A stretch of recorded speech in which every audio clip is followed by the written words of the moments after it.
Chers élèves de deuxième année, voici un exercice de la série 2. Nous avons ici à placer des extrémités d'arcs d'origine I. I, c'est donc l'origine des arcs.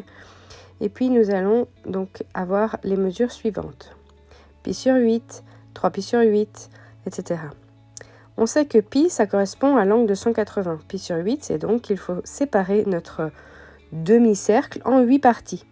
Imaginez donc ici que vous avez un gâteau à séparer en 8 parts, enfin plus précisément un demi-gâteau en 8 parts, ce qui veut dire que le gâteau entier sera coupé en 16 parts. C'est assez facile de couper à chaque part la moitié de la distance. Donc on arrive à couper la moitié du cercle en 8 parts et à chaque fois en allongeant, on a notre cercle entier coupé en 16 parts. Une part, c'est pi sur 8. C'est le premier point qu'on a à placer.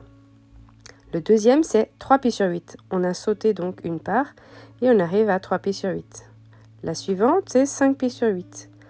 On remarque ici qu'on commence à sauter à chaque fois une part avant de placer le second point. Donc là, 7 pi sur 8 et ce sont tous les angles que nous avons réussi à placer. On a envie de continuer la série à chaque fois en sautant une part. Un découpage. Mais comprenons ici cette notation. 2k plus 1 entre parenthèses fois pi sur 8 avec k appartenant à z. Qu'est-ce que c'est ce k appartient à z?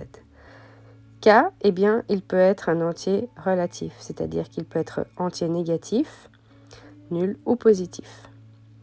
Si par exemple on prend k égale à 0, qu'est-ce qu'on obtient? K égale à 0, eh bien on obtient juste 1 fois pi sur 8, donc c'est notre angle en rose. Si on prend k égale à 1, eh bien on obtient 2 plus 1, 3 pi sur 8. C'est notre angle en bleu. Si on continue, on va retrouver les premiers angles que nous avons placés en couleur. Et si on continue, on va vite tomber sur les angles placés en noir. Mais on peut aussi partir avec des nombres négatifs pour le k.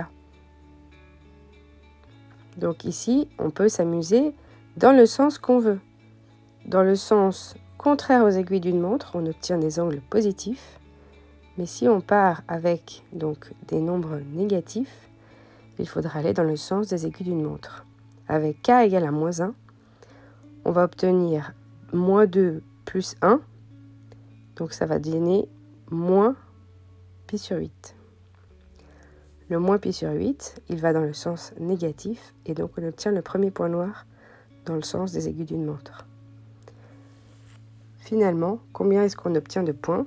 Donc ici, la série, ça veut dire qu'en fait, on les obtient tous. On peut les noter soit en version positive, soit en version négative. Mais quoi qu'il arrive, en partant dans un sens ou dans l'autre, on n'aura pas plus que 8 points. Les 2 premiers exercices sont en vidéo et le 3e arrive bientôt. Belle révision à tous!